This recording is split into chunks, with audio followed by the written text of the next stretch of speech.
Hey, what's up, YouTube? Welcome to Play It Painted Live for the May Painting Challenge Day 13. So here we are. I actually had a little bit of time before this show, so I figured, hey, why not do a little bit of painting before we actually turn the camera on. I'll show you guys what I'm working on right now. So right now, I'm working on the two miniatures that I worked on last night. This is the Themaris, the Iodos. I don't know how to say his name. See if it focuses. Come on, focus. Focus. Focus. Focus. There we go. Oh, we had it there for a second. Anyway, that's what I'm working on right now. Let me make sure that I'm muted on this line. I think I am. It looks like I am. Okay. So anyway, yeah, that's what I'm working on right now.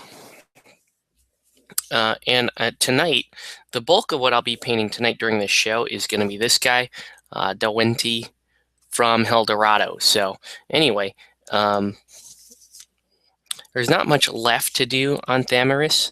So I will actually be just kind of working on him while we're doing the major part of the painting on Mr. Dawenti here. So once again, welcome to Play It Painted Live. Let us know what you're painting or what you should be painting tonight.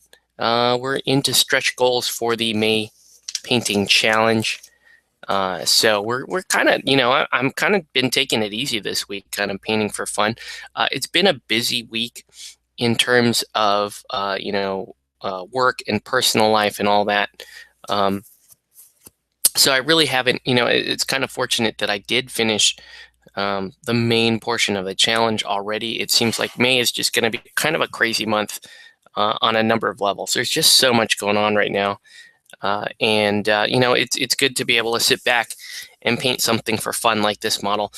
This model had actually been sitting around for a while with me, to be totally honest with you. I built him the other night, figured, hey, why not paint something for fun? So anyway, without further ado, let's go ahead and get started on Dawenti. One of the things I'll note is he is like a hybrid demon, so I will probably have kind of some unusual flesh tones going on. All that's been done on him so far is I just did a little bit of a prime, and then I sprayed some flesh tones in. And the only reason honestly, the only reason why I sprayed flesh tones in on this guy was because I was actually spraying similar colors on Thamaris while I was working on him, him being the priority to get finished. And I had some stuff in the gun. And when you got stuff in the gun, you just shoot. You shoot if there's another model available. You don't want to waste the stuff out of your gun. You don't want to just rinse it out. A lot of times it's better just to shoot it at something. So I shot it at Dawenti here, and so that's why he has that skin base coat on him.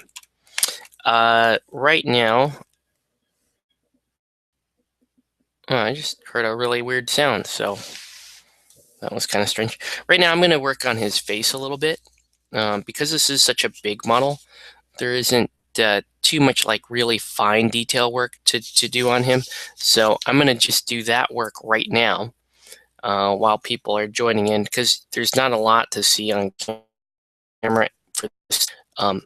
He has has very small eyes, and that shouldn't surprise anybody for having such a big body, small eyes, and yeah. So anyway, the other thing I'll point out too is I've been doing some work with these Citadel hobby brushes. These are brand new. A lot of people are talking about these online now, and give them a test drive. I tried this out the other night, the medium shade, and was fairly impressed. This is a pretty decent brush, especially for the convenience of being able to buy your brush at the local gaming shop. And it's all things considered, it's not a terribly expensive brush. So yeah, pretty impressed with that. The medium layer. This is the medium layer brush from Citadel. And this guy, in terms of size, I'll show you the Winsor Newton equivalent here in just a minute. But once again, welcome to Play It Painting Live. Let us know what you're painting, what you should be painting.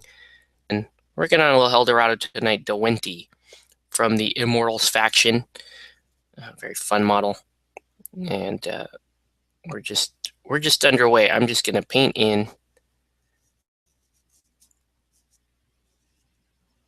these parts of the model.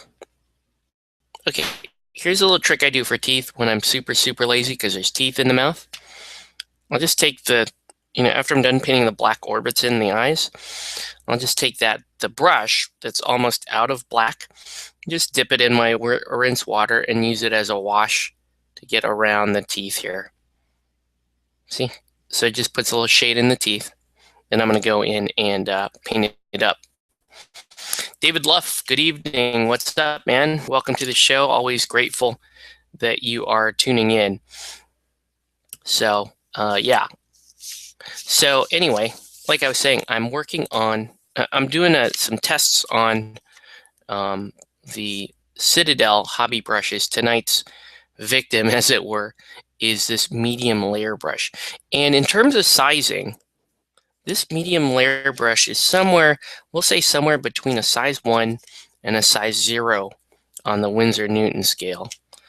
So just to give you an idea, wow, something did happen to my size 1 here. So this is a size 0. This is the size 1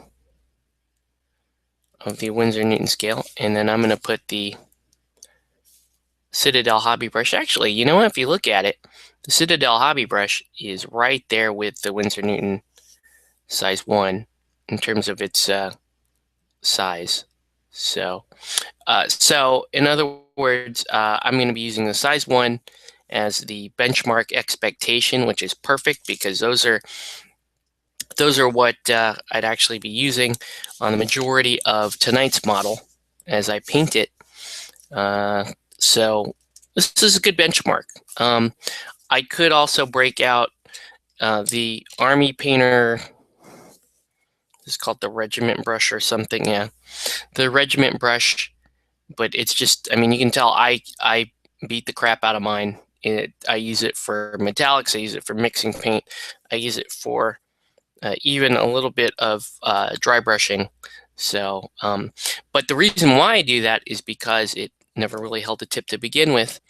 And then, we could also throw in the Reaper size 1, which sadly, not a good brush. Not a good brush. And it's a little surprising because Reaper makes good paint, and I expected them to actually have a good line of brushes. And I put Reaper brushes a size 1. I tried out 40. They're size 20, the really tiny brushes. And I got to be honest with you, I haven't been impressed with the Reaper line of brushes. That's a shame because, like, once again, I do think they make decent paints, and I like a lot of their other products, but I just don't think their brushes really kind of stand up to the expectation of quality I have for Reaper. Based on the quality of their other products. So, okay. Currently working on Guild Guard and Trapper for Malifaux. Cool. I had a Trapper model back when, 1.5. I never ended up painting it. It was a shame. I think it's because I got it right as the M2E launch was in process, and it was like, well, it's going to be a very long time before they have rules for it. So, and I just bought it. That's part of the sting. They were still releasing models for 1.5 when M2E was announced, and it was like, man, I just got, this model. A lot of the plastic stuff was coming out at that time, and you're like, man, kind of disheartening to buy the model and then realize that you won't be able to see any rules for it for some time. But anyway, so deciding if I want to if I'm actually going to dot any eyes in for Dewenti here. The studio art does not have eyes dotted in, but that hasn't stopped me in the past. I typically do that anyway. I'm going to dot them in, and if I don't like it, I'll just redo them in the white. So, and besides with how small these eyes are, no one's even going to notice that I really dotted in the eyes, except for me. I'm going to notice that because they're my models. So,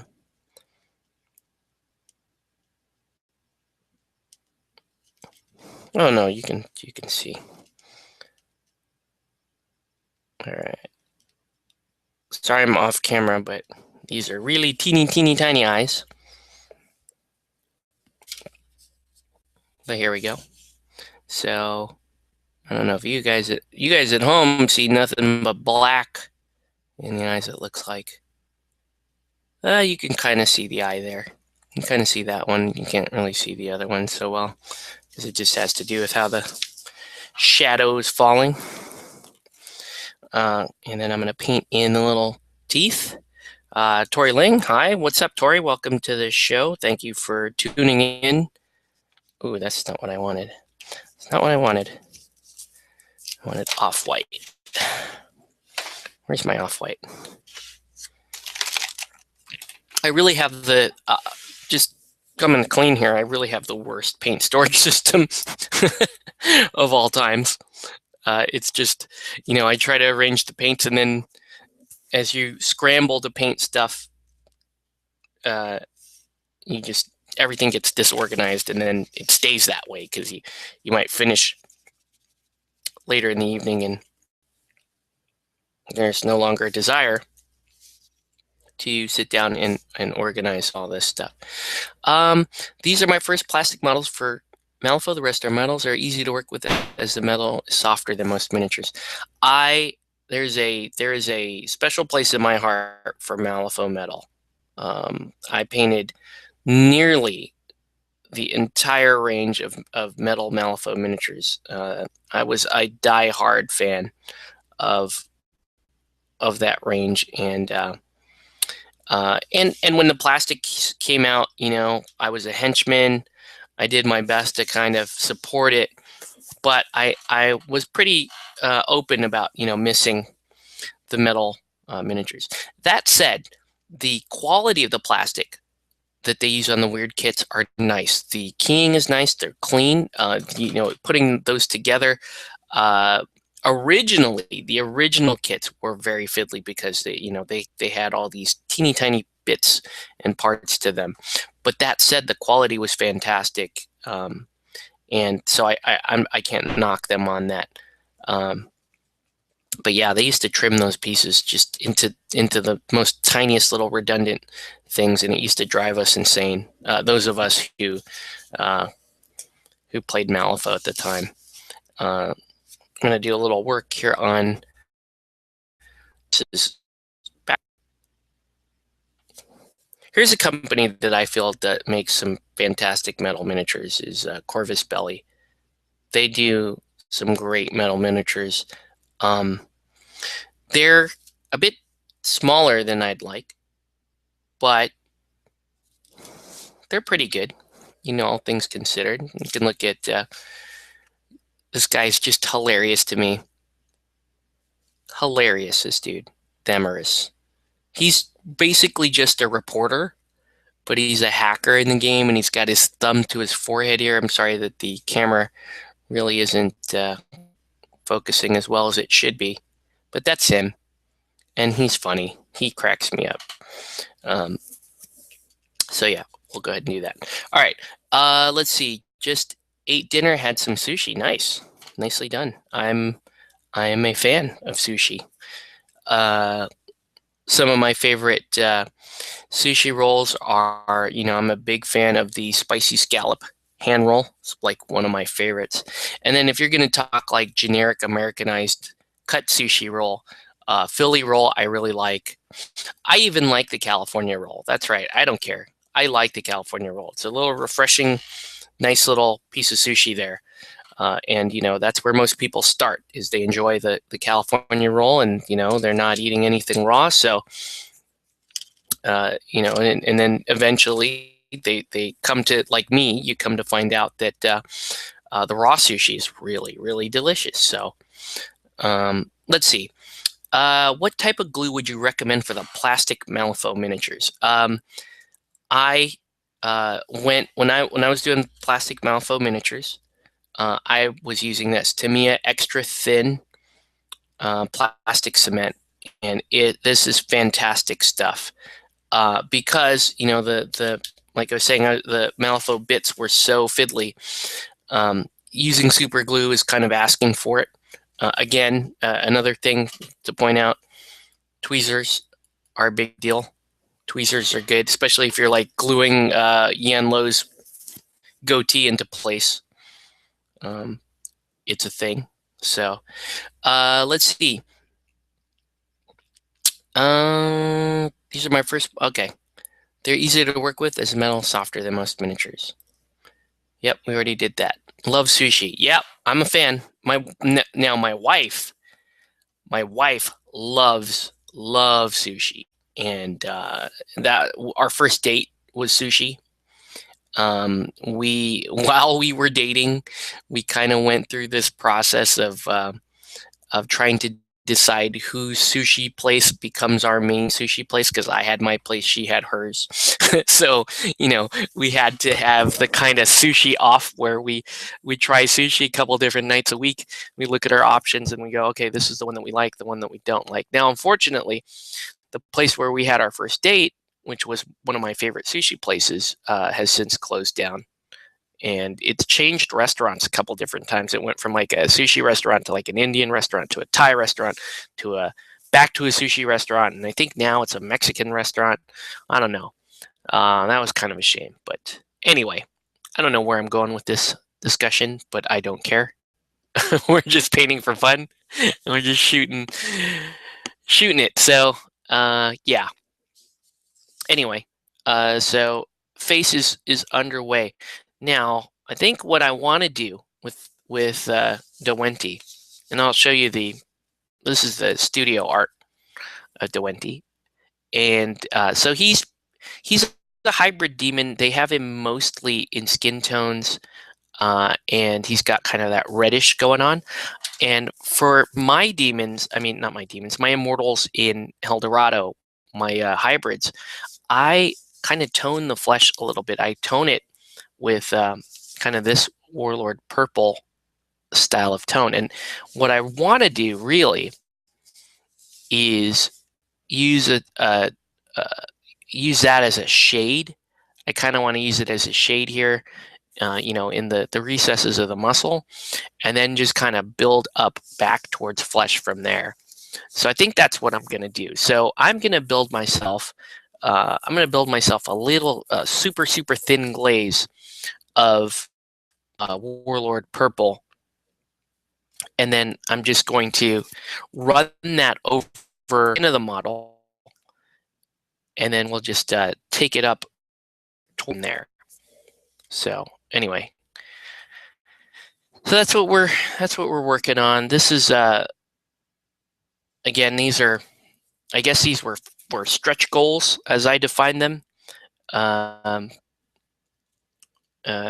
the start of the challenge, I said, hey, my main focus is Super Dungeon Explorer, but as we finish Super Dungeon Explorer, we're going to move on to stretch goals. So Hell Dorado, Infinity, Anima Tactics, and Relic Knights are all fair game during this. I don't care. Well, actually, I don't care. Any model is fair game at this point, because we finished the bulk of the a painting challenge. Now that said, I will say that there are some odds and ends. There's some little bits and pieces of Super Dungeon that I could be painting, notably creeps and extra stuff, but none of that is really stuff that I haven't painted before. So that's the reason why I'm not really paying it that much attention. All right, so now I need to go really thin with this stuff. And I'm just gonna basically use it to coat the entire model here. And you can see how thin it is. It's gonna let that the flesh tones show through. My goal is really just to hit the recesses of the skin, the wrinkles and all that, to set I'm setting an undertone to which to build the actual flesh tones up from. So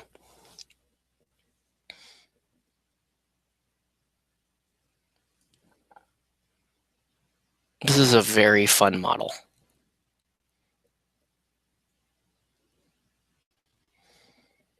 And I'm using the Citadel layer brush to do this. My concern with these Citadel brushes is when I look them up in the store, they indicate that these are a natural synthetic blend. So of sable hair, natural hair, and then you may have some Taklon, or you may have something synthetic. And in theory, that's kind of a good thing, right? Because the synthetic will give you some properties, like it will give the brush a little bit of spring, a little bit of stiffness.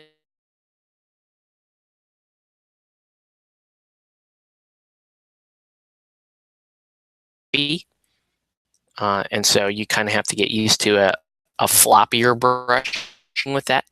And that's somewhat true. I agree with that, actually, having painted with a lot of synthetic brushes back in the day, and now I'm pretty much an all natural guy. I'm going to say that, yeah, that's true. These natural bristle brushes do tend to be floppy. Synthetic bristle brushes, the main issue with synthetic bristle brushes is that curling, that the tip just does not stay sharp for long. I mean, eventually, well, actually, it's not true. It's sharp. It's just curled. And back in the day, you got used to your brush getting curled. Your fine detail brush would curl up, and then you had a decision to make. You either continue to paint with it, or you replaced your brush. A lot of us did both. You basically demote the brush down to like either a dry brush or a workhorse brush, and then you take your then you go and replace it, and then you have a new eyeball brush, for example. So the fact that there are synthetic fibers in these hobby brushes is a little alarming for me, but I'm not going to consider it a deal breaker at this time. So there we go, a little bit of a, it's not really a wash, it's more of a glaze that I just put down. And then we're gonna start to work our way up from this glaze. Okay, so let me put that down for a sec. So that glaze is going to take a little while to dry. That's fine. That's why we bounce between two different models. So we're going to go back here to Thammarus. Once again, if you're just tuning in, welcome to Play It Painted Live. Let us know what you're painting, what you should be painting. Thammarus, his armor, I actually brightened up.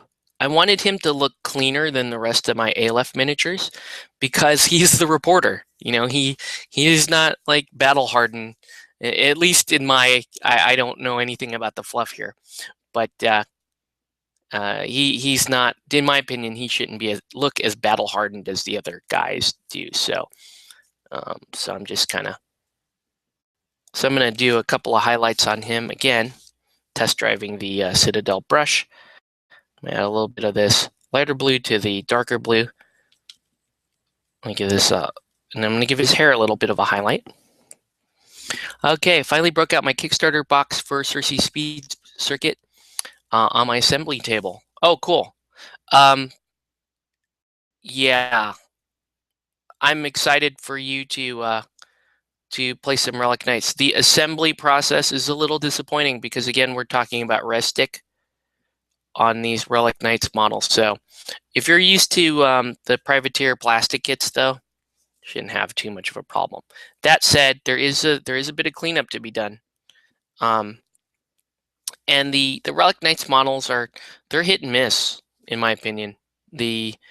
Some of the character models and the knights obviously are fantastic, but some of the individual troopers I'm not terribly pleased with. So anyway, actually, I should probably mount this guy on a thing, shouldn't I? Right? Because I mean, we're at that stage. I can put him on this.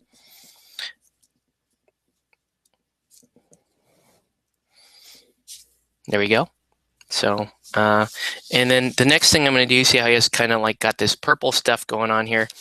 I'm going to just give it a little dot, because that's kind of the Aleph thing, is they have like these purple pink lights, and then so you go Warlord purple and then a little squid pink just to dot the center.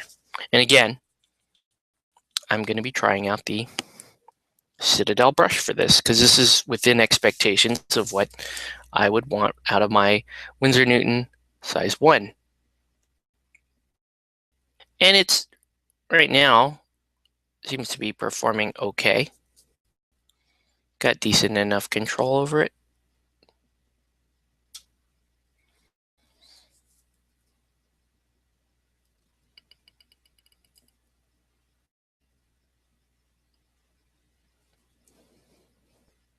I just my concern with these is a little more long term,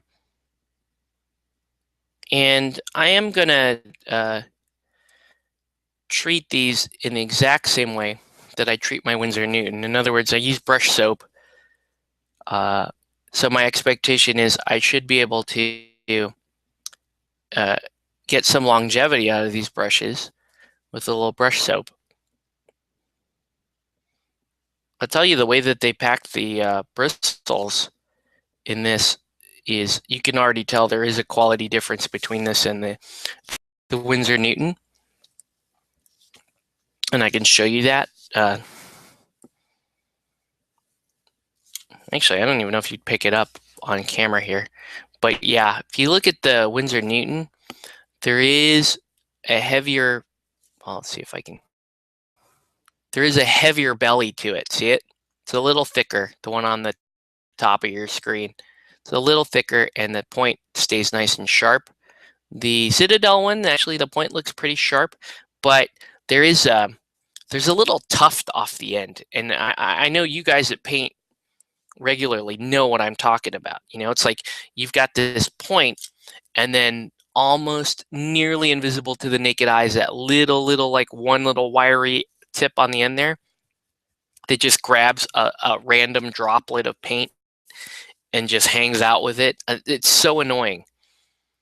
It is so annoying. It's not the end of the world. I can still paint with it. I'm just saying, you know, and I am nitpicking here. And the reason why I'm nitpicking, though, is because, you know, I want to perform a comparison between, I want to perform a fair comparison between the Winsor Newton and the Citadel brush. But I'm telling you right now, for what I paid for it, pretty happy with this Citadel brush, and I would not hesitate to recommend these brushes to brand new painters. I guess the next would be to try out their super ultra fine detail brush, and I'll probably get around to that at some point. Sushi food coma. Sushi's weird because you can get full off of sushi really quick, but then, you know, it's like the kind of like the Chinese food thing where a couple hours later you're starving again. So anyway, What's left to do on this guy? It's really just a matter of washing the brown leather and then painting this black, and he'll be done. But I'm going to keep him off for now. So let's get back to this guy. Well, the glaze is still kind of drying on him. He looks like I just ripped his skin off. So he looks a little beat up. I might go ahead and paint in the pants. Now, I'll go over what the rest of the model is going to be. So he's got to match the rest of my immortals, and my immortals are blue, and they're blue and kind of that NMM gold. So this is going to be all, and these little plates here will all be NMM gold, and then the pants will be blue, and that's about it. I mean, that's a pretty straightforward model, but super fun. I'm going to treat myself while this is drying. I'm going to treat myself to a cookie, which I shouldn't, but I don't care. It's late at night. I want to eat a cookie. These are, what are they called? Oh man, I can't even think right now. The ones from the mall, Mrs. Fields. Mrs. Fields, which frankly I was kind of disappointed in these. I thought they would be better, but whatever, right? Can't complain about cookie, right? You're not going to be sad if you're eating cookies. Unless they were like gluten-free cookies, which I don't think are very good.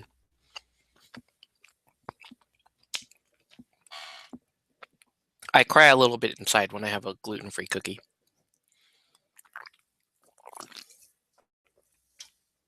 Because my expectation of cookie is very different. Another thing we can do is we can look at the question of the day. So let me do that while I'm waiting for the glaze to dry up a little bit.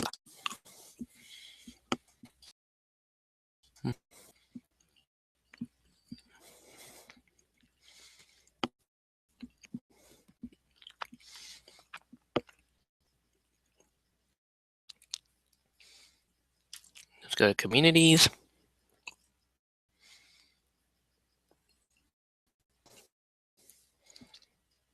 These are for, not for plate painted. So let's do this. Let's switch over to the Play It Painted profile. Once again, if you're just tuning in, welcome to Play It Painted Live. Let us know what you're painting, what you should be painting. Sounds like we're in for kind of a quiet, relaxed night tonight.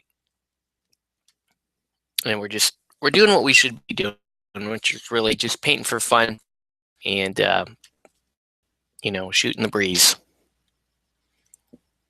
Okay, so now I gotta open up the file. I don't know why I do it this way.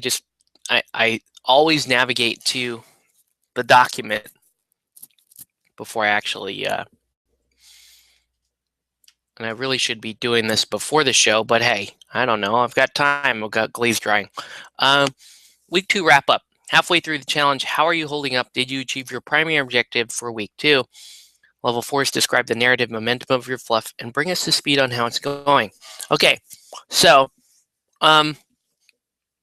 considering I'm now, I'm done with the gist of the challenge. I've finished the 3 warbands and the 5 heroes that I was supposed to, 5 heroes and 1 boss for Forgotten King Super Dungeon Explorer.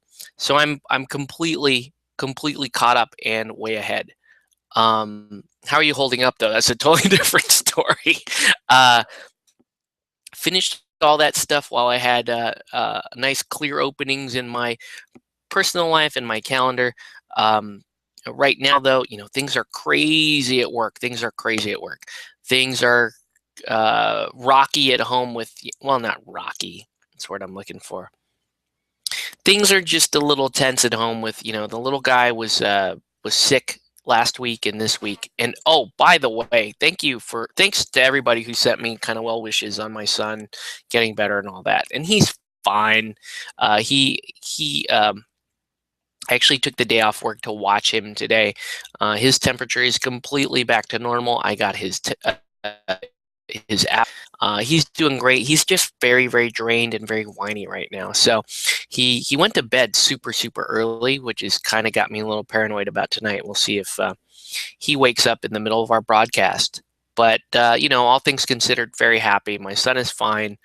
I think he's basically gotten through the worst of the illness, and now it's just a matter of getting his stamina back. And that's a cat crying, if you didn't hear that, but okay.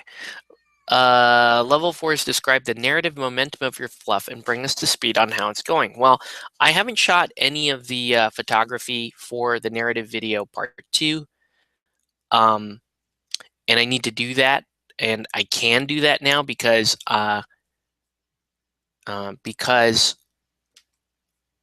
what's the word? Oh man, just totally lost. I can do that now because the painting is very relaxed. I could very well decide to paint a whole army with the time I have left. But next week is Strategicon GameX, so I have a convention next week. This weekend I have Ren Fair. So I doubt I will do that. I don't know. I might get a little brave though. We'll see. If I get super bored, I might do that. But anyway, regarding the narrative, 88 went through, saved Marie Claude over at Still 10. They're now looking to take on the Claw of the Worm. That's going to be the next challenge. And he did so well on this challenge that he now has a full party. So he went to, week 1, he had barely anybody to help him. A bunch of people, a bunch of SDE characters showed up in the week 1 narrative video, like the Twilight Knight, Marie Claude, obviously the Calico Kate, the pirate, came back and helped. So there's all that stuff going on. But now he has a full party. He has a full party of people. He has Calico Kate. He has Marie Claude. He has Kunoichi Candy.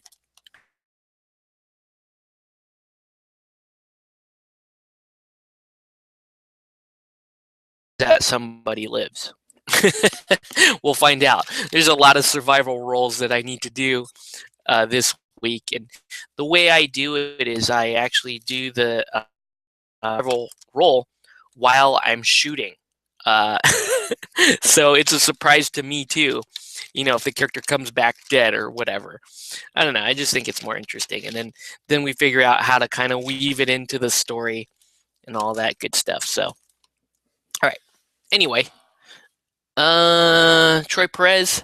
Oh wait, I'm missing some important comments here. Uh-oh, what happened to my feed? Why did we lose the camera? Hopefully it comes back. Anyway, Girl Scouts Thin Mints, yum. Yes, Thin Mints. Throw the Thin Mints in the freezer, as all good people should, and then enjoy. Break them out. They're like York peppermint patties. They're fantastic. Oh, I love it. Gluten is delicious. Gotta agree. Gluten's in all my favorite stuff. Potato chips, beer, bread, all that stuff that keeps you thin. Yeah. It was funny to me. I don't know. Okay. Need a little more water here. So yeah, that's I've got to shoot the narrative videos. The narrative video for week 2. But it should be fun. I may do that tomorrow night instead of painting. We'll see. Okay, so now just mix in a little bit of this, and I'm going to do a drop of the Warlord Purple, because I'm going to transition out of Warlord Purple and then into, oh, that was way more than a drop of Warlord Purple going into that deep skin tone, but that's okay. We'll see. We'll see how it goes. Yeah, that's way more than a drop, but that's okay. If I need to, I just tone it back up. Wow, that's too much. Okay, new plan. So now what I'm going to do is when that kind of stuff happens, what you do is you take the flesh, you make a brand new little section of it on your palette. Then you take your brush and you scoop out a little of this color that's way too purple. You put it back in that color.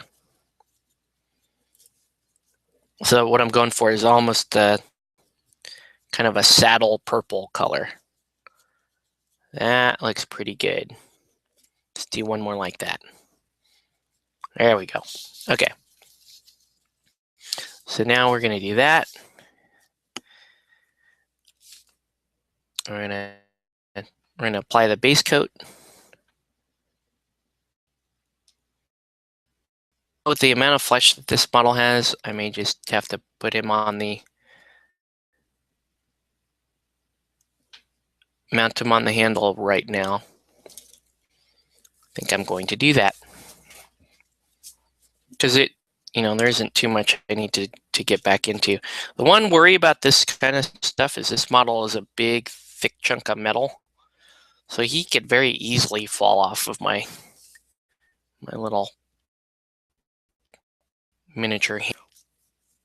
It's part of the excitement, though, right? So, yeah, Mate Painting Challenge is, the real challenge for me, because let's just be honest with you guys, and you guys, this is not news to you guys. I'm painting almost every night, and I tend to, and I go through a lot of projects, go through lots and lots and lots of projects. So the painting part of the challenge for me isn't the challenge. The Mate Painting Challenge for me is my my videos, not just uploading them. The hard part, the really, really hard part for me, trying to keep up with watching everyone's videos. And I don't watch everyone's videos. I watch probably, I want to say between only about 12 to say 20 of the participants. There's some that I can't watch, and sadly, there's some that go a little bit longer that I really want to watch, and I hardly ever finish. One of my favorites right now is shout out is like Daniel Sprinkle. I like his ramble painting, and yes, Daniel, I get a nickel every time somebody uses that because I coined that phrase. You can check it on the Google group. I'm just kidding. But yeah, I really like the format of just, he's like, okay, I've got 30 minutes and he'll, and he just breaks out the paints and he starts going into, basically starts rambling on about, his hobby, his impression on things, whether that be movies or fiction or whatever. And I really like that format. Because I do ramble painting, this is kind of case in point what we're doing right now. I like that format. It's awesome to do that when you're, this is a type of video, and so is his, where when you're painting, you just kind of put that video on, and then you just lower your head, you do your painting, and you're listening to somebody's voice. And they're talking about something that's pertinent to you. They're talking about the same hobby that you happen to be engaging in, whether or not they're talking about the painting side of it or the gaming side of it. In some cases, I talk about the community side of things. So I like that, and I need more of those videos to watch while I'm doing this, because I'll be honest with you guys, if I don't have a long video to put on, you know what I put on? This is so sad. You guys are going to unsub at this point. I honestly put on my own video if I don't have enough video, like chunk of video to watch. I'll do that. And yeah, I do actually watch these feeds afterward anyway, because I kind of want to just, it's kind of like a means of just reviewing myself. Is after I do a feed, I'll watch it eventually, but I don't want this to be the first video that I'm reaching for when I'm gonna paint and I want to have YouTube on. This should be more like the 40th video, my opinion. I used to like watching Dice Rage live because, you know, they would go an hour and it was discussing stuff that I liked. I can't do an hour battle report. I can't do, and there are a lot like battle reports on, like, say, Wargaming for Fun does them. I think Crippled Systems does like Warm Hordes. What was the other? Bits and Pieces I used to like because those are like 20, 30-minute formats, and I like that.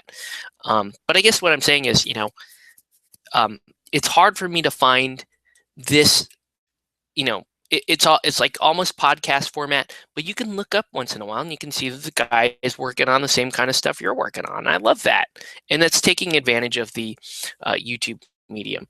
Now, you know, I was of the opinion that for the most part, you know, if you're talking about before, well, what am I saying? Okay, here's what I'm getting at. There are other live shows on on YouTube, right? There are bigger channels that do that, and you know they use and those shows do a good job of using the Google Plus Hangout feature. In other words, they're good at having, you know, 4 or 5 people on to talk about gaming, to talk about painting, or whatever. But I think, you know, with what we did with this show was to use the visual portion of this medium a little bit better, in that we're actually painting. You know, there's a so those other shows, there'll be people, they'll get on, they'll talk about how to paint, they'll talk about what to play, how to play it, whatever. But you know, one of the things that this channel does is we're actually doing it. You know, we're doing it live, and we're and you know, you can comment about painting that's happening live. That was, and in my opinion, that actually using the YouTube side of this equation uh, with, you know, a little more optimally than a lot of these other shows do. And so that's what I liked about Daniel Sprinkle's stuff, and a couple other guys are doing it now too. Is that it's using the medium, and it doesn't matter that you know, I don't have to stare at every single brush stroke, and I don't have to watch every single step of his process. But a lot of times he's explaining what he's doing, and sometimes I do want to look up and say, okay, well, like what am I doing right now? I actually mix a little more basic skin tone into that mix, and now I'm highlighting up, right? And I'm using the Citadel brush, the Citadel layer brush, to highlight up. So, but yeah, I love that. Like, let's use this format more. It's a cool format. I hope that more shows do it, do this kind of format, because it's more interesting to watch, and it's more it's more YouTube. It's less podcast, a little more YouTube. It's actually still, I mean, all things considered, like this show is still pretty much a podcast. And a lot of my viewers tell me that. They're like, okay, well, I watch your show like a podcast. You know, it sucks that I can't really do it on my phone when I'm at work. But, you know, I like to come home, I'll put the video on, and I'll paint, and I'll look up every once in a while and see what you're working on. This guy looks like ground beef right now. Kind of awesome. Let's see. Challenge is at least a half-hour painting assembly at night. Yeah. Well, yeah. I mean, the challenge is I usually get in an hour to 90 minutes a night. Sometimes it's like 2-3 hours, depending on how the night's going and depending on how motivated I am. It's normally when I wait for you know, my wife and my kid to go to sleep. And I'm a night owl. Actually, I'm not really a night owl. I just don't sleep as much. So that's why I can, you know, do lots of painting during the week. But yeah, sorry, nothing in screen. But yeah, that's I think it's cool, and I want to see more YouTube channels do that, do live stuff. The other thing we do here in Play and Paint on Live is when we can, like if I have games going on at my house, we'll turn on the cameras for the games. I don't know that those are great battle reports, but it's just another format for you to listen to. And I've gotten actually some fairly positive feedback on that stuff, even though like I myself I'm not that thrilled about it. You know, when we do like Relic Nights or Arena Rex live in front of a couple cameras, it's okay. You can't really follow what's going on. Your ability is about as good as a lot of other YouTube battle reports that are out there. The best kind that are the ones that they literally record each activation and they'll show highlights. The Warmahorde ones are fantastic. Tin Man has some awesome battle reports where they kind of use that style where you get to see what's going on. And turn format games are much better for battle reports anyways because they're much cleaner and they're easier to follow. Because I play pretty much all alternating activation type games. It's much more difficult for me to get in a clean format for a battle report. So anyway,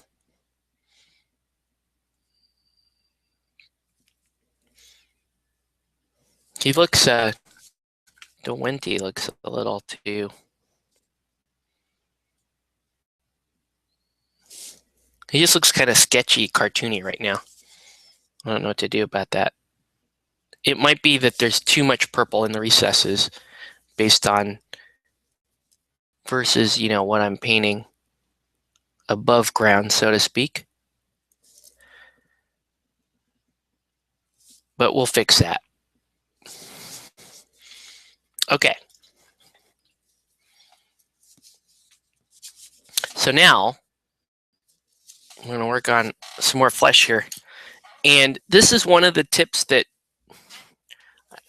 I guess a lot of people hadn't picked up from me the last time, but I'm going to show you guys anyway. Again, for dry brushing, for a dry brush, you want to have soft but compact bristles. In other words, you want tightly packed bristles that are, kind of shoved all together in that ferrule. But the bristles themselves should be pretty soft, right? Because you don't want to leave hard streaks in your dry brushing. And synthetic dry brush is going to do that. I really hate the pre-designed dry brushes in pretty much all ranges. Army Painter, Reaper has some, Citadel has some. I don't like any of those, and I've tried them. I think they're pretty bad. Like, for example, they'll use like this type of brush. This is a shader brush, right? And it's okay. It's this is like gold Taklon.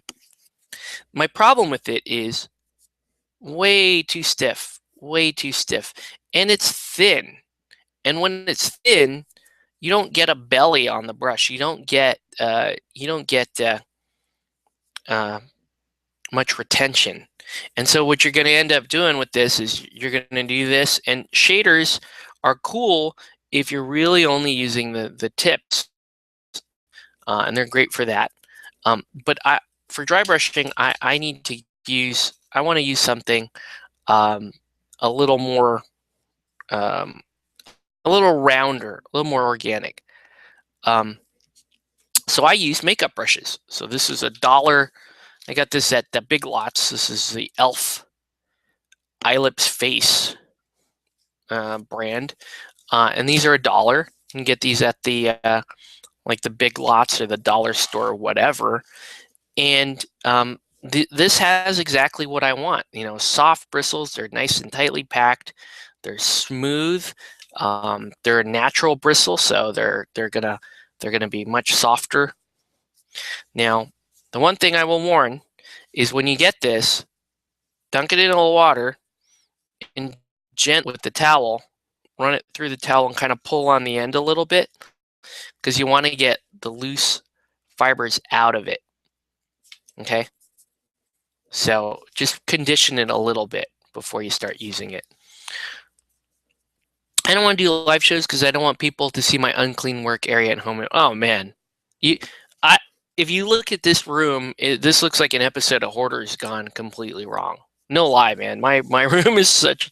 This hobby room is just it's just trash. But anyway, so we're gonna do some dry brushing here.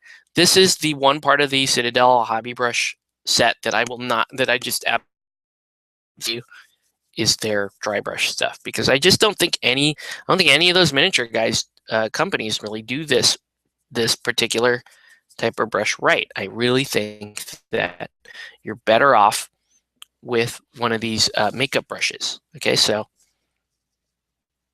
I'm gonna hit it with the makeup brush, and you just go lightly over it. Again, you take off most of this. I mean, most of the paint. What I'm trying to do here is just soften it up to so I have a little bit of a gradient, and I don't want to produce much of a texture. So there we go.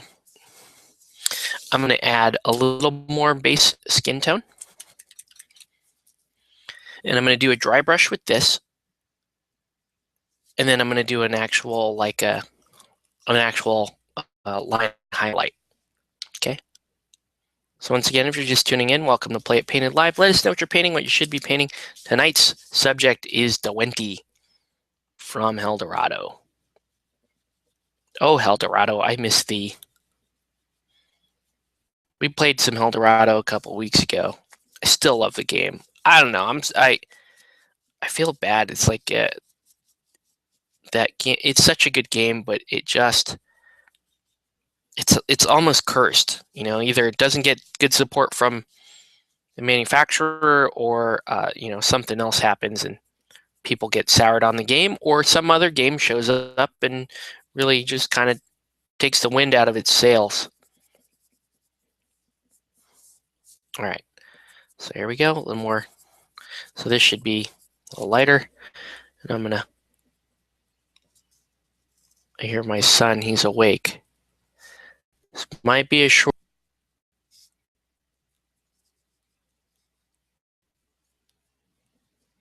Yep, he's awake.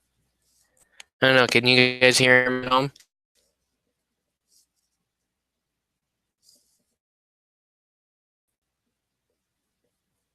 I may have to sign off here, and we'll see if Mom can handle it.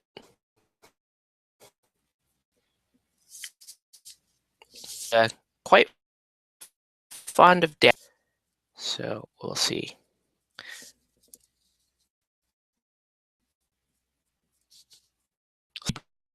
Parents. Right now, he's on Team Dad, so. But Mom does things that Dad does not have. You two guesses what those are, and why my ultimately,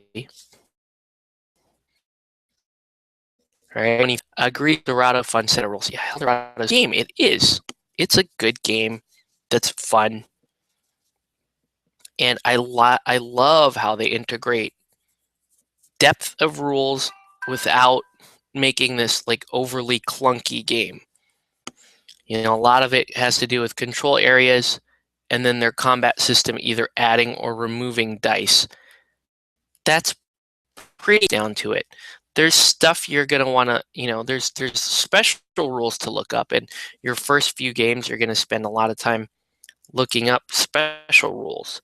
But once you get going, once you know the basics, charisma, eager, tenacious, terror, once you know those modifications, it does move pretty smooth. Okay, so there's a dry brush.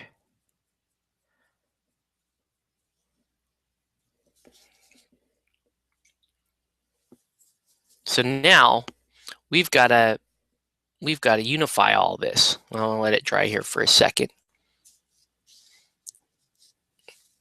While that's happening, I'm going to give Thamaris here a little bit of a kind of an umber wash. I'll use Army Painter Strong Tone to get this done. This is kind of just a generic, hey, I need to get some, I need to darken up the leather straps and all that stuff on him. So you could do this really quick, just a little drop of Strong Tone and a drop of water, and you're good to go. So Strong Tone.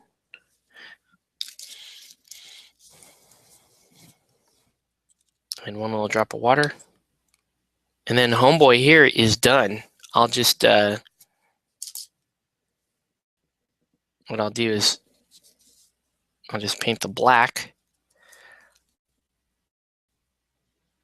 on his base, and he is done. And a quick strong tone wash here. Okay, so the brush, the Citadel brush, has kind of lost its form a little bit.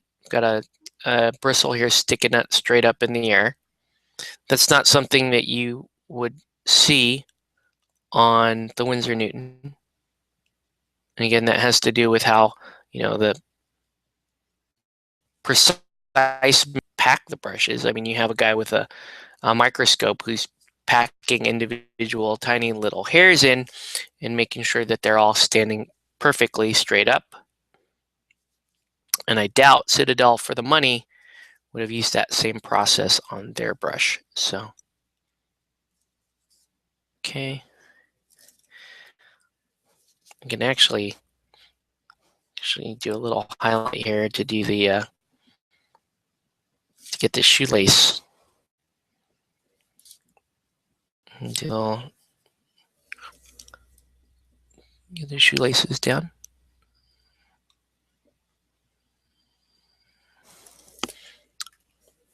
All right. So put that there. Oh, and let's finish him. Well, before we do that, yeah.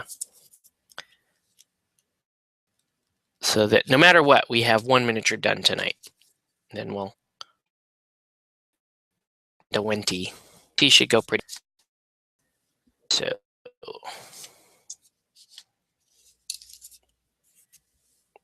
All right. But yeah, overall, having fun with the challenge. I need to film my week 2 narrative. And then a lot of this is just going to be deciding what I'm going to paint with the rest of the challenge. Because there's always stuff to work on.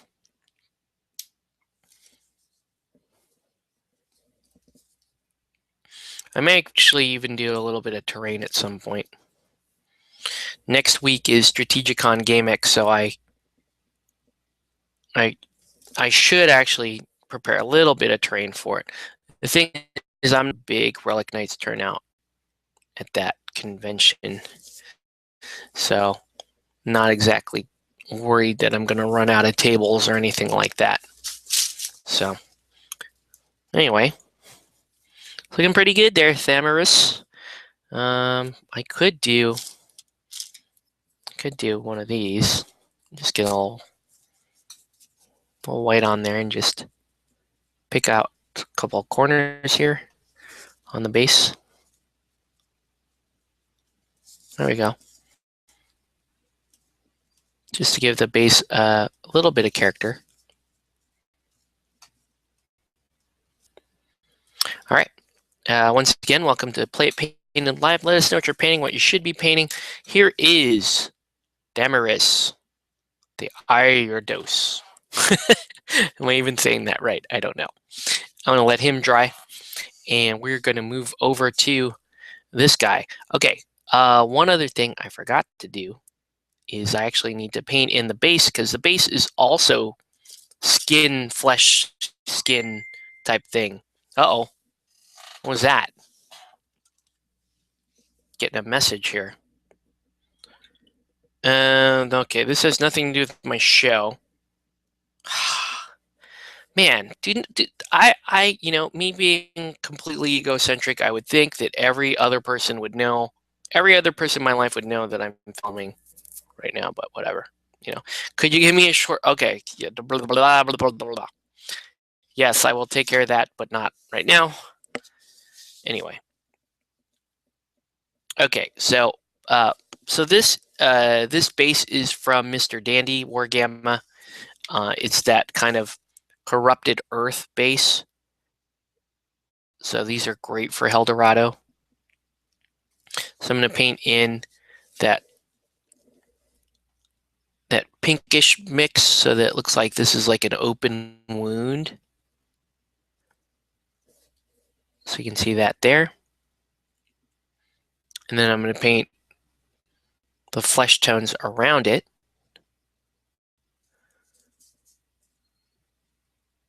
These bases look so cool. They're so good.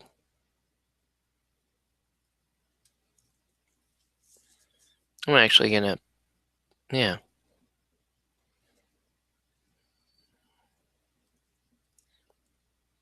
There we go.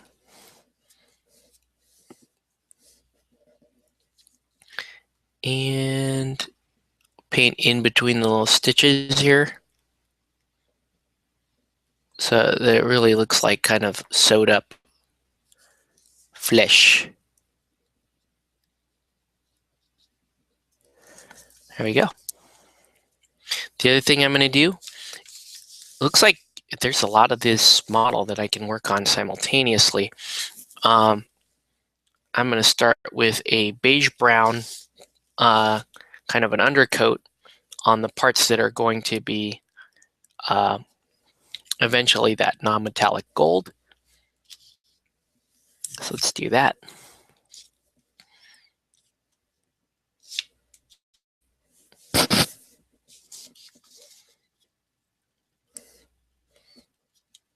All right. So,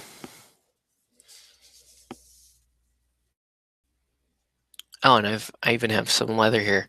So this is going to be, there's going to be a lot of similar coloring all over this model. And the reason why I'm doing all this right now, instead of washing the flesh like I said I would, is that I'm going to be using the same wash over these parts as well. So you might as well just base coat them or undercoat them all right now. And then you can wash the pretty much the entirety of the model. And then you worry about, painting in the pants and all that other stuff. I just slipped really bad there, moving my hand around. Luckily, I didn't get it in the skin. All right. So there's that. And then these parts down here. There just really isn't a whole lot to this model, is there? I mean, painting-wise, it's a fantastic model. Beautiful model. But there's not, from a color scheme perspective, not a whole lot going on here.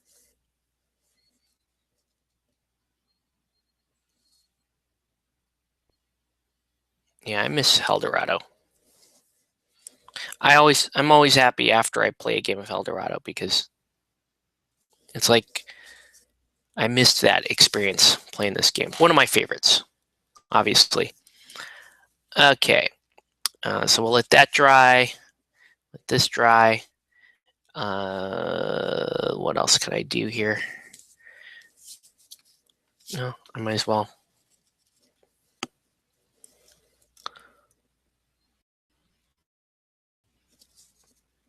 Seems like the pants are going to go on last.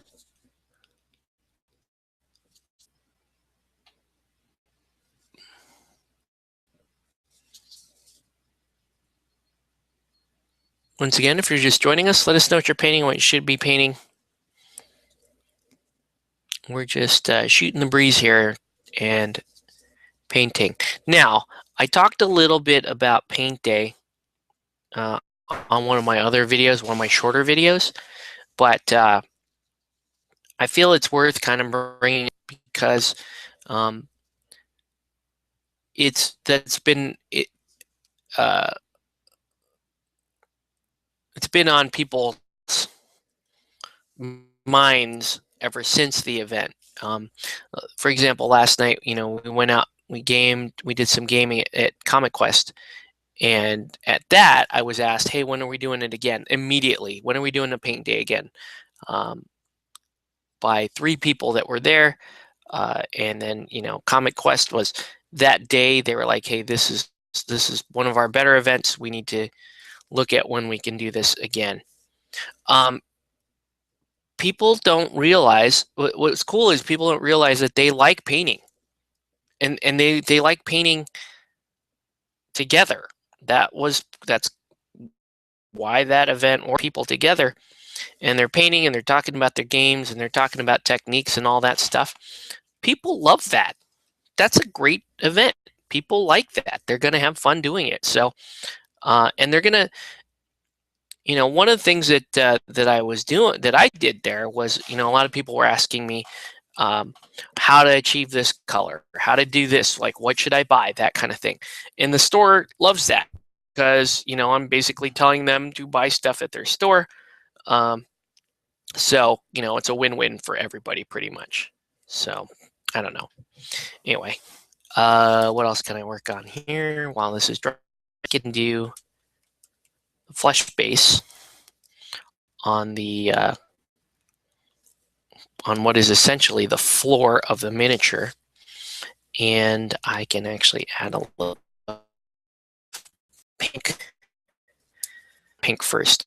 I'm going to do a pink, just a real quick overbrush into the wound.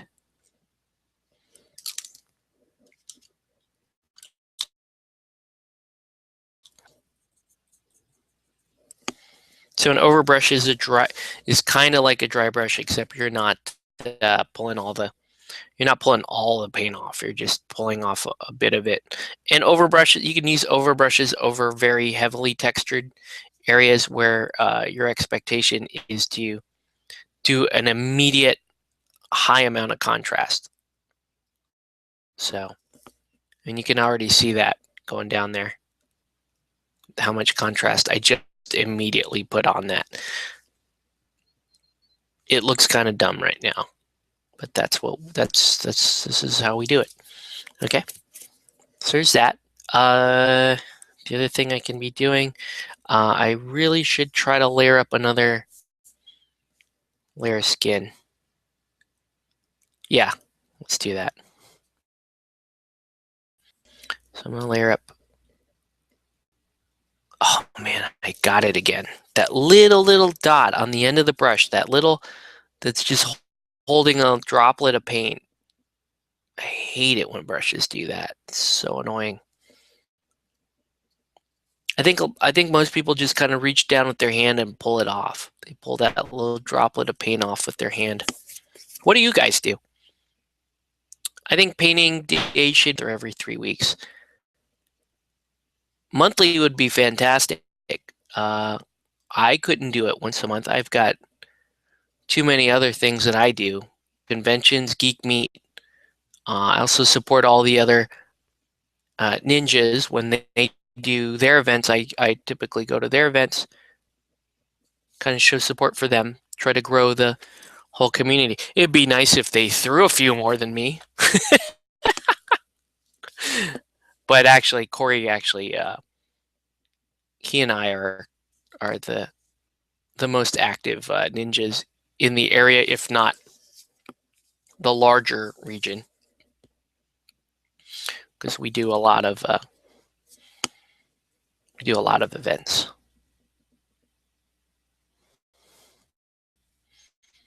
So now I'm actually painting in a true highlight, not just a dry brush or whatever. And it looks pretty stark on camera. But we're going to fix it. So, too bad.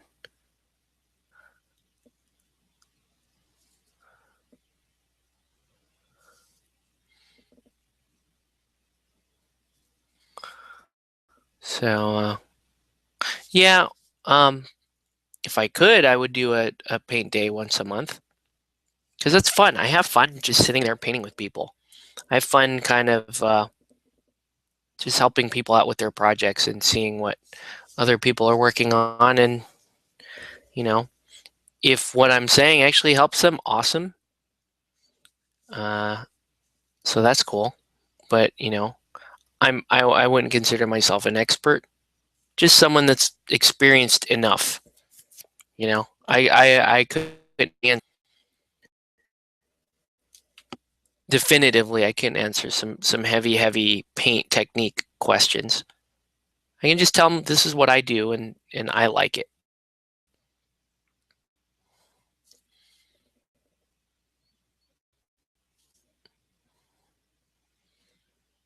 Okay.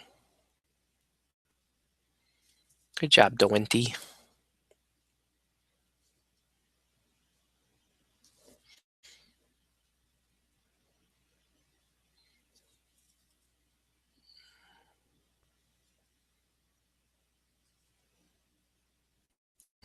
Okay. Now let's take some yellow ochre and let's do a little highlight of the non-metallic gold that I plan on painting. Oh man, what did I do with that? Yeah, a little yellow ochre.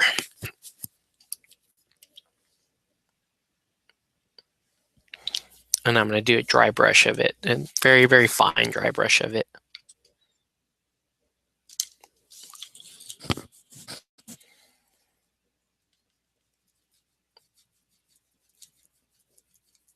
Oh, I totally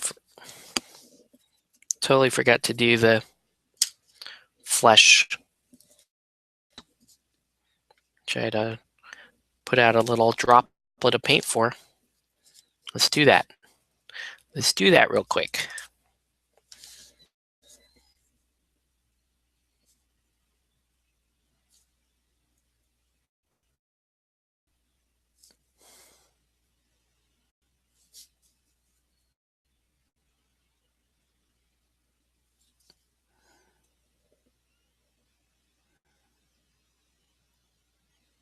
I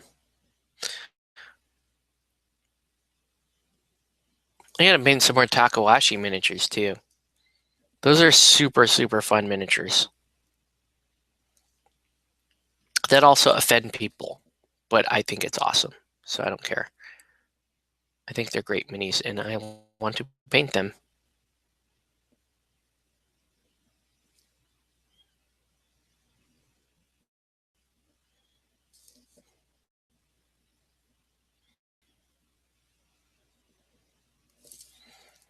There you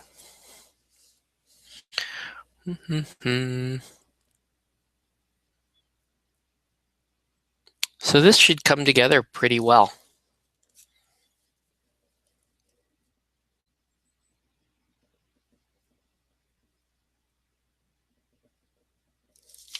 Been a while since I painted a Hell Dorado miniature. So same thing, we're going to take our handy dandy makeup brush, stick it in the yellow ochre, wipe most of it off on a rag, and then lightly dry brush.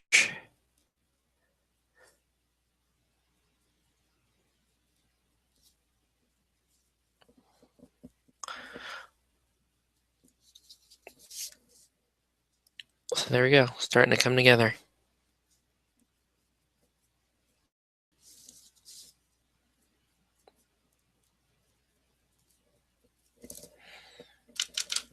Do that one more time. Keep researching how non-metallic painting. I get the understanding. I would just like to sit someone together with two people to go with the technique over and over. Well, there's actually a lot of different ways you can do non-metallic metal. The way I do it is pretty generic. It's not take full advantage of lighting and shading the way the really really talented painters handle it. I basically take advantage of colors and highlighting. I should be using more shading. I should be painting in a little more direct lighting effects. But I'm happy with this result. It's going to be good enough for tabletop, good enough for me. But yeah, I mean, if I wanted to do one and spent more time on one miniature, then it probably would behoove me to do a little bit more. But as of right now, me pretty happy. Pretty happy. This guy has he's got a little chain stuck to his boobies. Pretty good. All right, and let's get some carmine red out and do kind of the slashing wounds on the model. Obviously, Dowenti is some sort of gladiatorial fighter, so his body takes a beating. Where's carmine red? There it is. So carmine red.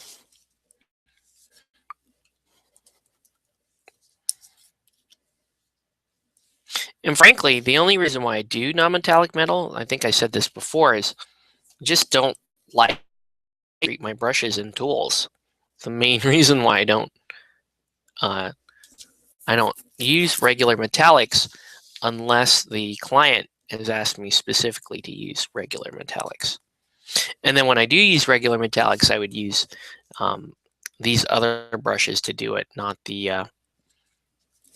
my Winsor Newton brushes. So, all right, so carmine red. Do that to paint in the slash marks here. And some slash marks there. There's a few on the back, couple scars there. And then I want to do some red here, kind of make it look like the earth part is wounded. I'm going to do this pretty haphazardly. It's not, this isn't exactly precision work I'm doing here. Just going for an overall effect of bloody ground.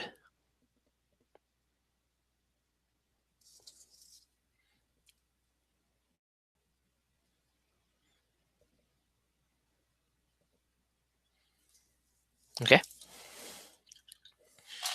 And let's give the base just a little basic skin tone highlight.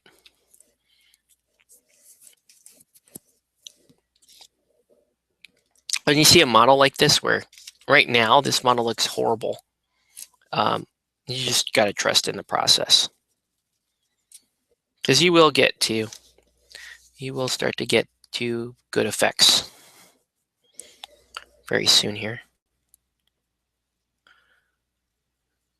So I'm just overbrushing that of basic skin tone and deep skin tone, just to give the skin a more natural look. And you can see I'm not being terribly careful about where it's going.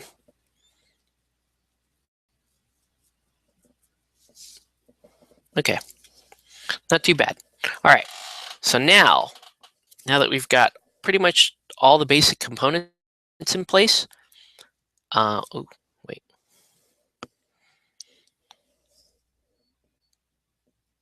Sorry. Now we can wash it. So let's wash the miniature. The Anima Tactics minis on Soda Pop looks awesome. I love Anima Tactics miniatures. I love Anima Tactics miniatures. I know David does too. He paints them. They're some of my favorite sculpts in miniature gaming, period. And I was just so sad when that game got discontinued. But still going to paint the miniatures, still going to use them for stuff. They're beautiful. You use them for Relic Knights. They're fantastic. I do use them for Relic Knights, actually. Sorry, I'm going to get a little of my soda here.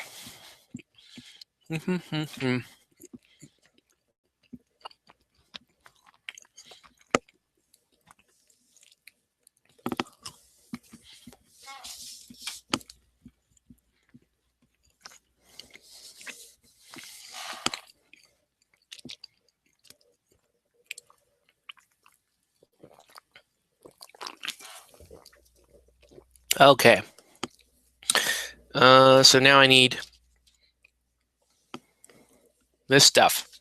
Seraphim Sepia. And I'm going to apply this liberally throughout the model.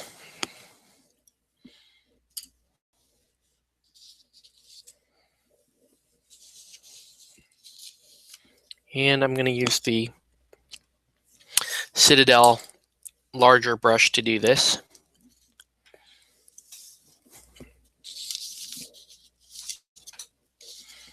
Whereas normally this would be the job of my size 3 Winsor Newton.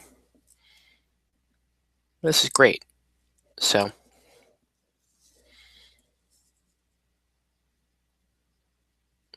now what this wash does is it does a number of things all. Because I did use a dry brush on the flesh, this is going to help smooth out those. It's also going to help blend in the transitions from the various highlights I put on the skin. And it's going to tone the model. And that's one of the main things I want with the Seraphim Sepia. These immortals are, basically Chinese models. So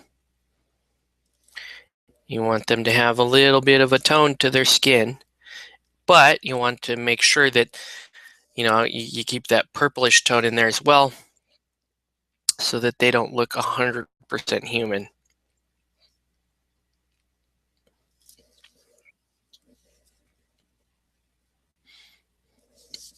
You can see I'm just carrying it across everything, like the bracers, even the weapon, because Seraphim Sepia is beautifully versatile. You can get a lot done. Sepia wash. My all-time favorite wash are the GW washes, because I'm not counting chestnut ink as a wash. Chestnut ink was fantastic. Loved that. Yeah, that's right. I even like this more than the old classic Devlin Mud, which they changed to Agrax Earthshade, which we all know doesn't quite behave the same way that Devlin Mud did. So,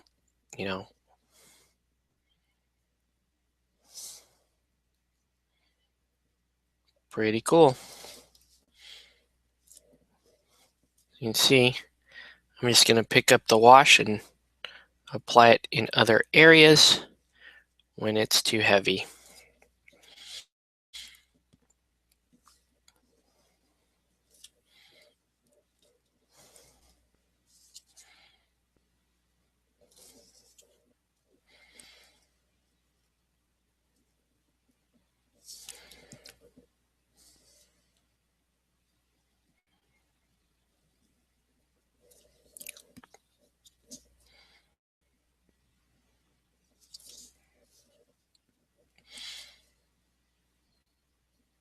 Might be another time for a cookie break with how long it's going to take this to dry.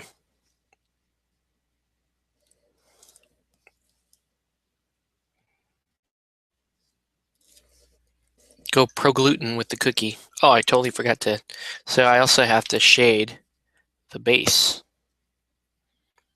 See how that's why I was so, kind of careless with my overbrush. I knew I would just be able to blend it with this. So here you go.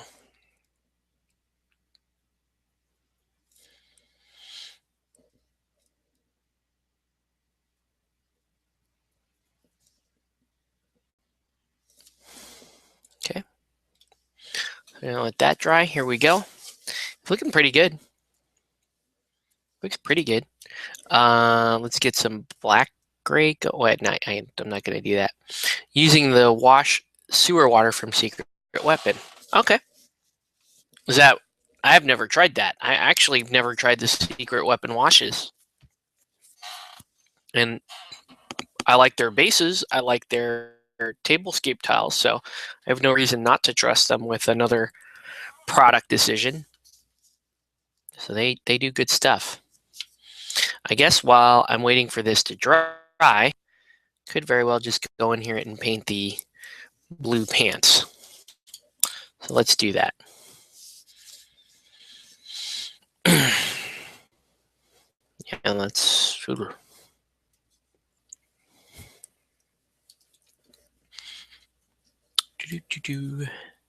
So yeah, let's. If you're just tuning in, welcome to Play It Painting Live. Let us know what you're painting, what you should be painting tonight. Hell Dorado and Infinity is what we're painting. We're painting metal models tonight because SDE is all plastic, and I miss the metal models. I love metal models. I know they're a pain to assemble.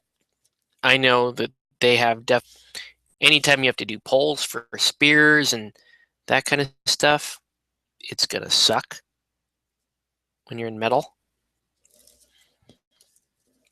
But I love metal. Love metal models.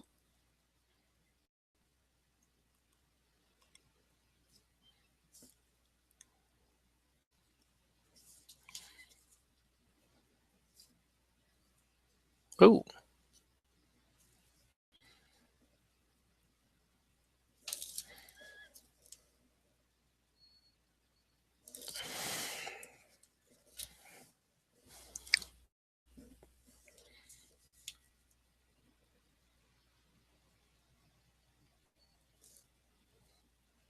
Pretty impressed with DeWente here as a sculpt. I think he's awesome. I might just have to order some Anima Tactics minis. Put aside GW. They're fantastic to paint. There's some really beautiful sculpts in there. I will, considering I may paint a Maria for Anima Tactics this month. I've already painted one for commission, but I've never painted one for me. So I'm considering doing that. That's just such a cool model.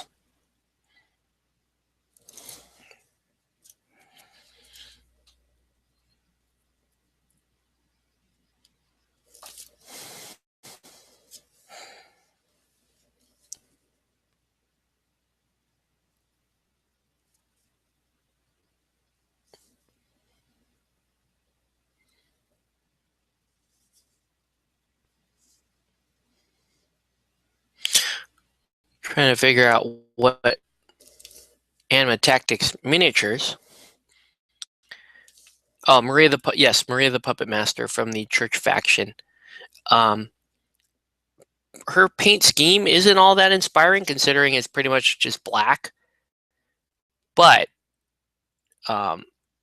really fun pose on the model and on the Reaper, the Grim Reaper, Death Spectre, whatever you want to call it, that's with her. And some opportunities to kind of use that pose for other cool stuff. So I've been thinking about it. I do have the kit. I will sometimes buy kits like that when they go on sale, and they just become kind of emergency models for me. I just go through and I'll paint something like that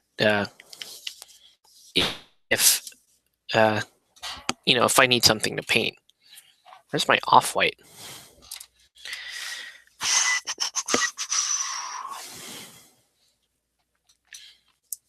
Yeah, Maria the Puppet Master. She's very strong in game. I don't know if you've ever played her in game or not, David. One of the reasons why I don't own one myself is she's very strong in game. And, I like to keep the games fairly casual. My fear is that if I own Maria and people play and I'm like, I want to play Church, well, I want to use my favorite models from Church. It just so happens that model is also super, super strong in game. And a lot of Church players for Anima do use Maria quite a bit because she's just that good. She's one of the models that gets brought up when people raise concerns over game or model balance because she's just a really strong miniature.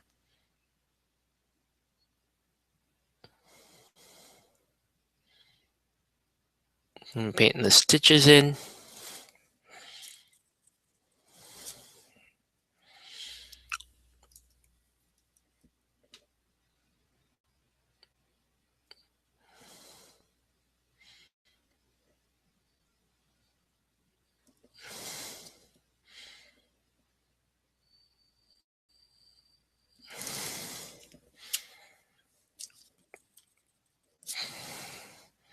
Yeah, I notice this GW brush is kind of springy now that I know it's got synthetic bristles in it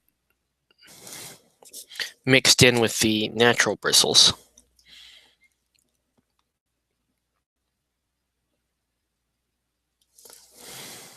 Okay. But yeah, believe it or not, this miniature is almost done. I use my mechs from Wizenchaft to counter her. Yep, that's a good way to counter her. You run an all gear list for Wizenchaft? I've done it before. It just it's just such a small model count. But still, you're playing Anima Tactics, so why do you want large model count to begin with?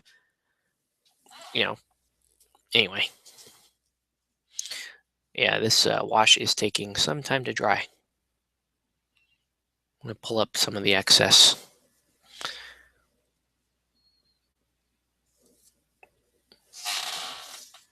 And then we're going to paint in some of the, where's that black gray? Time to paint the hair in as well.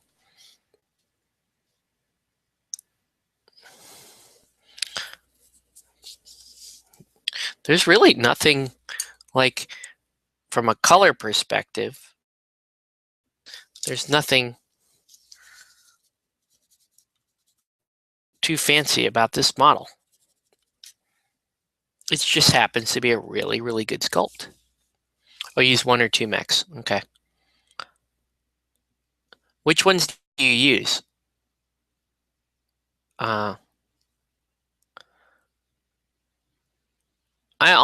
Every time I take mechs, I almost always feel Grimorium. I just like him. And then Grimorium, and if I can, I'll field Legacy of Solomon because that's if the point value is high enough, why not? Take the big dude.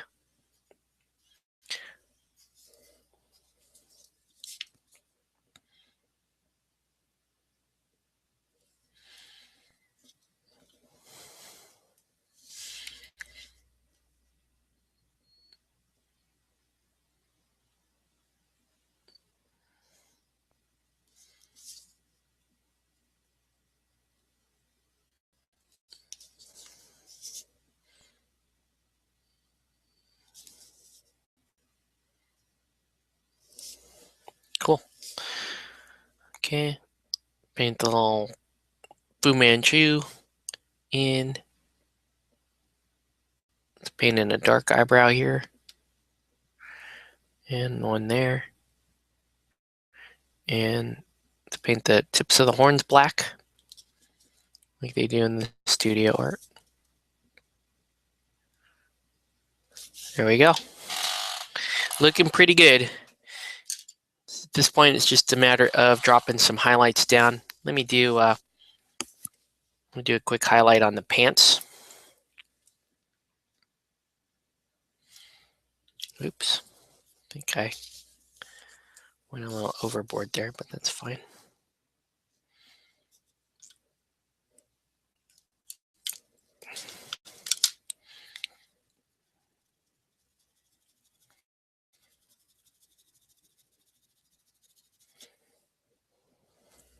Okay.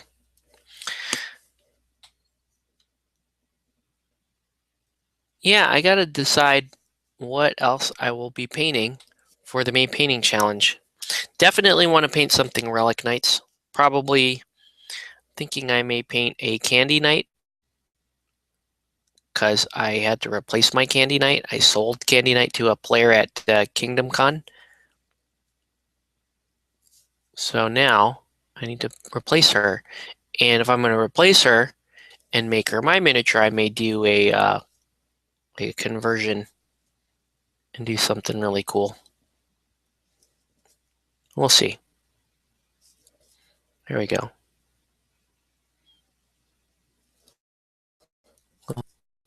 You don't want to over highlight this type of blue. It looks really weird.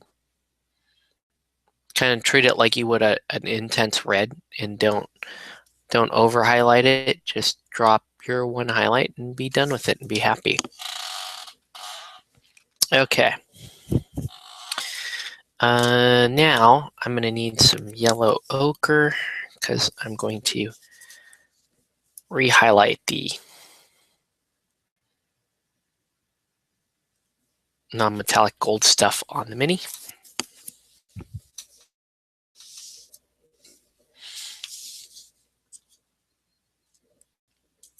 Man, that wash has taken some time. It's not even really done.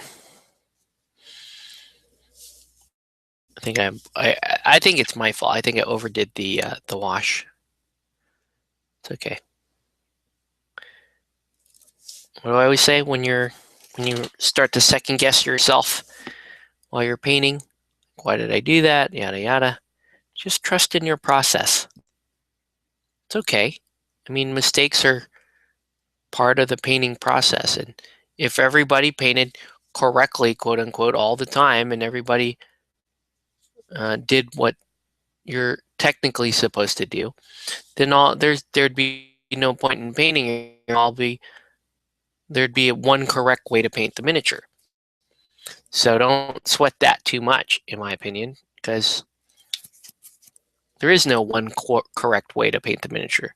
I think that there are lots of incorrect ways to paint a miniature, but there's no one correct way, if that makes sense to you guys.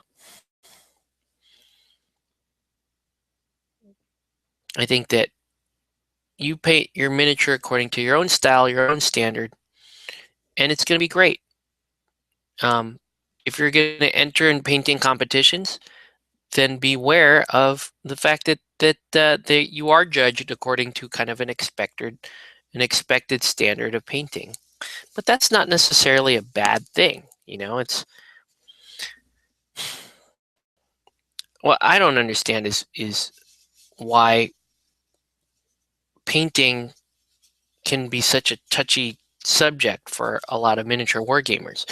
Why should painting be a you know, a sensitive subject? It's you either like painting or you don't. You shouldn't.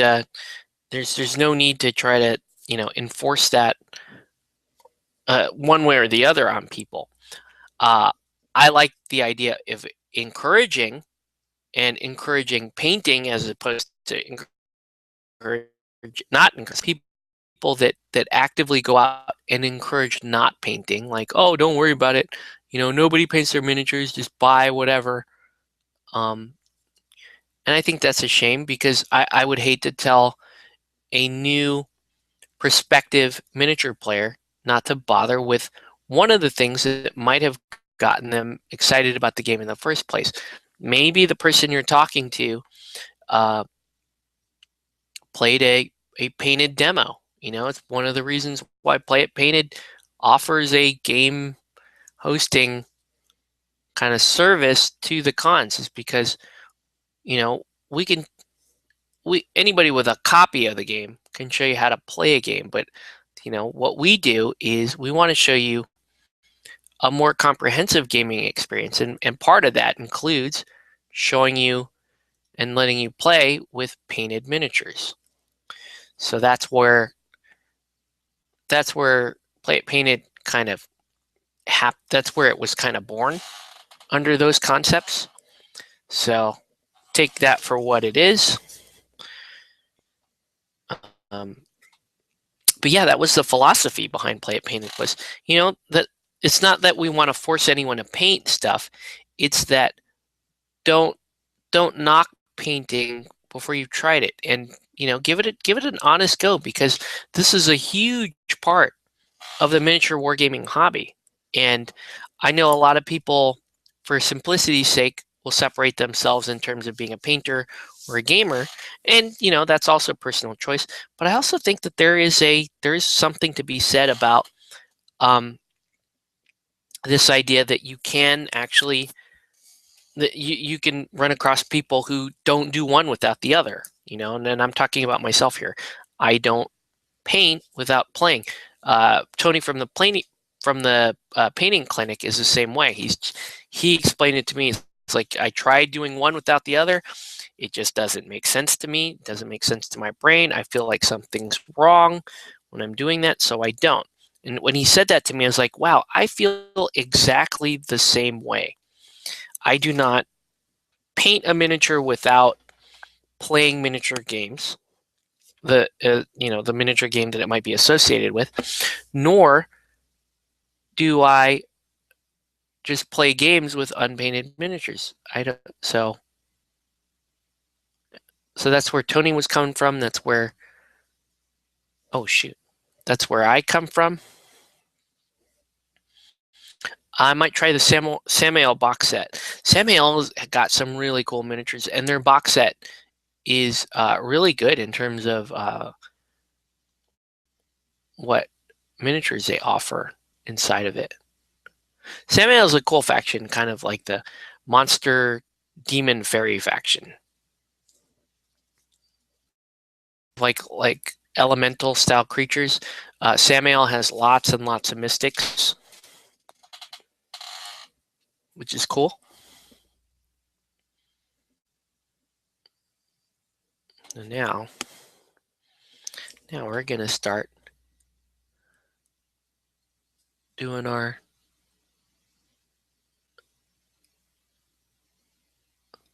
highlighting.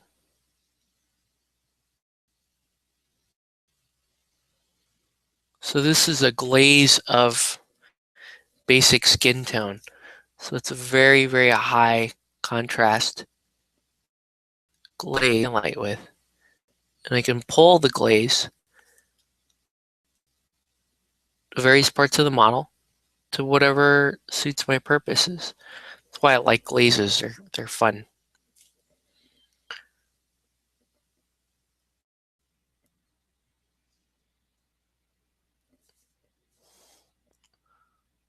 Although this particular contrast may be a little too high.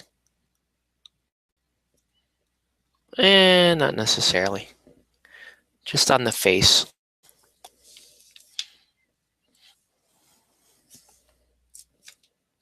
Let me see if I can get it to kind of calm down a little bit. Not so much. There we go.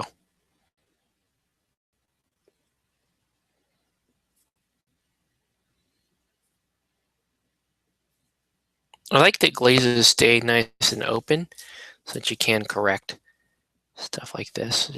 That was just too much. There you go. All right.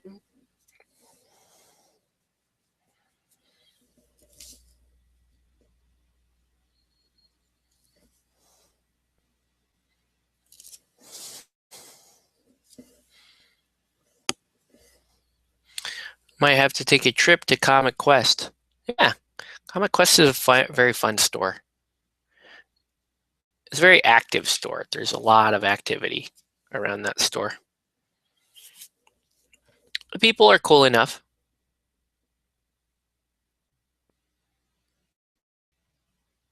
And if you are looking for miniature games outside of GW, Comic Quest has about the widest variety of miniature games available that you can find in Southern California, maybe second to a couple of shops, Eddie's and Brookhurst Hobbies.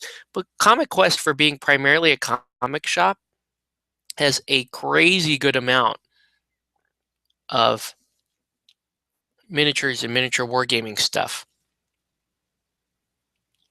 So bear it in mind.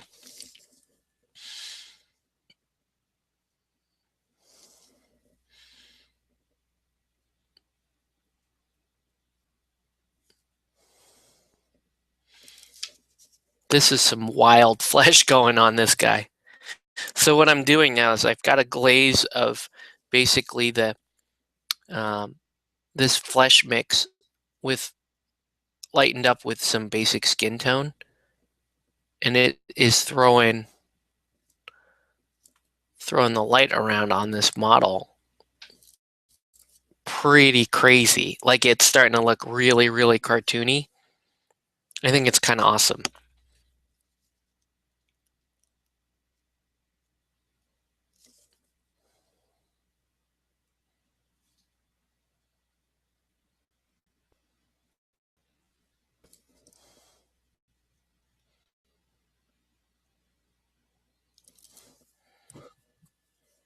So you can see I'm concentrating the glaze on the topmost parts of the model where the sun would be shining down. If there is there's no sun in hell, I guess. Do Comic Quest have the box in store? Oh, the starter box? Probably. You may want to, they might have moved it into storage, but check anyway. Because last night we were there and I was looking for Hell Dorado minis, and they're saying, oh, I think Don moved the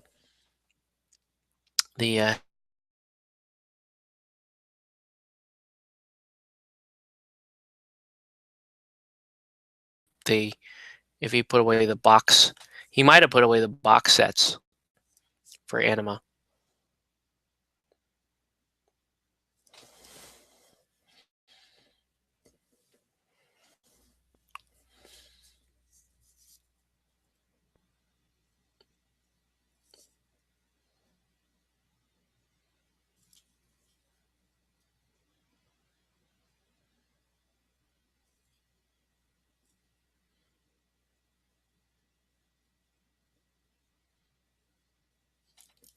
This is some pretty crazy skin tone on this miniature.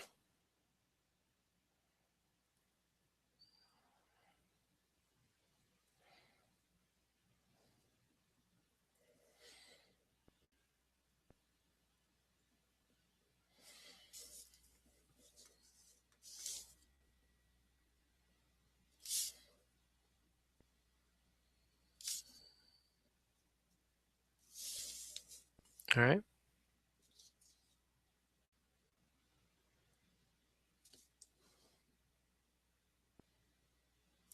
Pretty wild. Pretty wild, Dewinty, whatever you're called.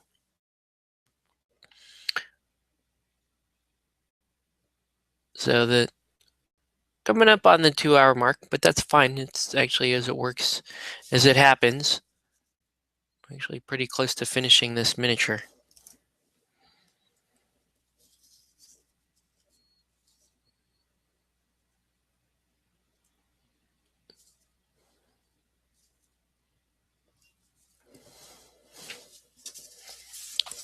Doesn't look too good on camera.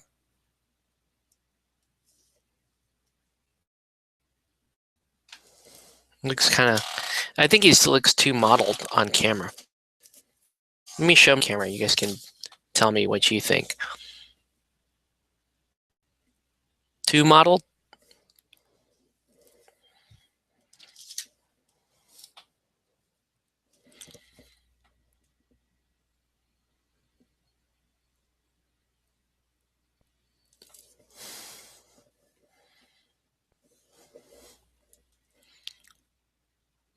Whoa. Whoa. Settle down. That wasn't so good. It was kind of... It's okay. Can always do that. Just keep thinning it around. There we go. There.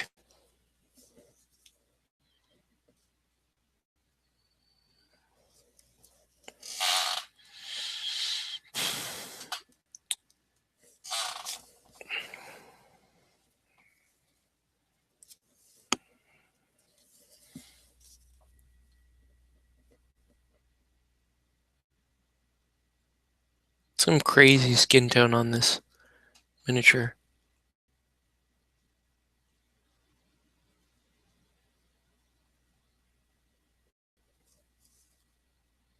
Just so much going on. The miniature itself has like 4 or 5 colors tops, but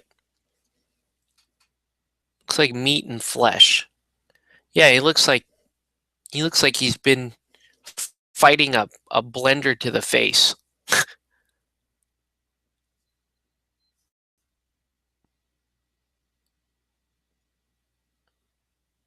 So it's not necessarily a bad thing. That's kind of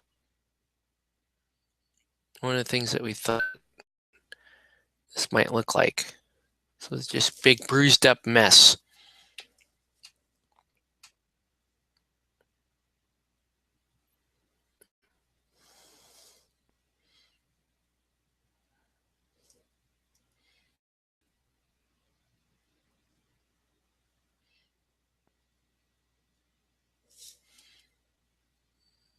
Cool. All right. So pretty good. We can do a quick little highlight here. Bottom. Just simple. Well, I mean, ultimately, this miniature is just about done. I just need to paint in the black, and it's done. So let's do that. And then we are at the 2-hour mark, so I may be shutting down our show. If you guys have any last questions or anything like that, now is the time to look at it. Oh, geez. When did that? No, it's doing that.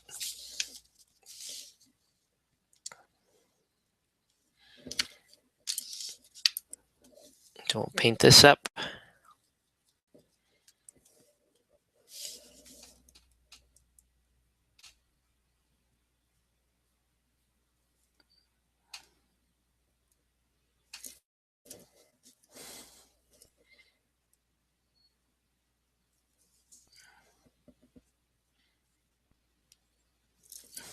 I like it. I don't know how well this model will photograph because the flesh is just so busy on it, but we'll see.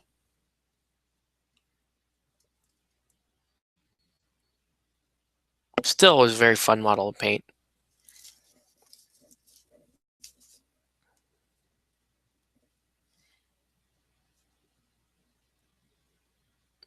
No. Whoa.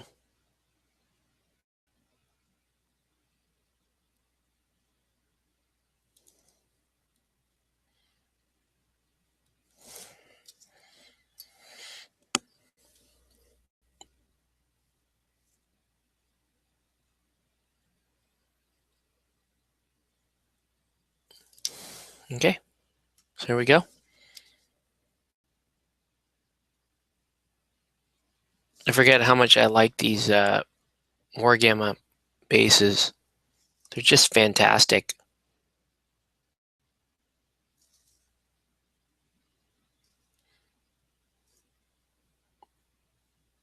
They look great for Hell Dorado. Oops, totally jacked that up, but that's okay.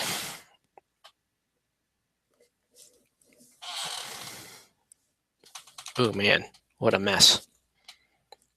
Yeah, I'll I'll come back. It's just getting late. I'll clean up the base later.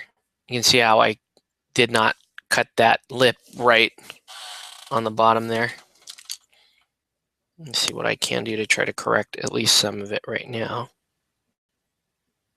There we go.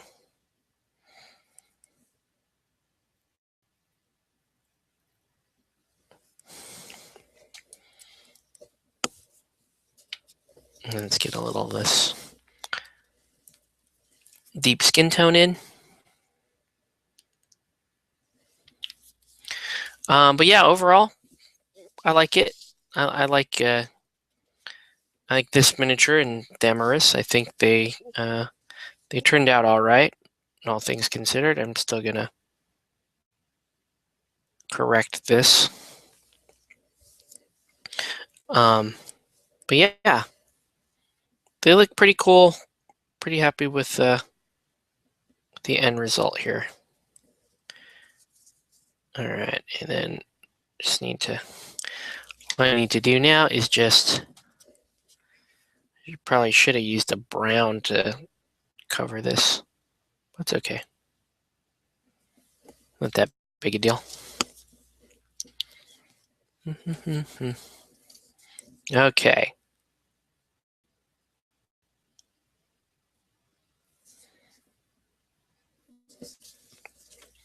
Okay.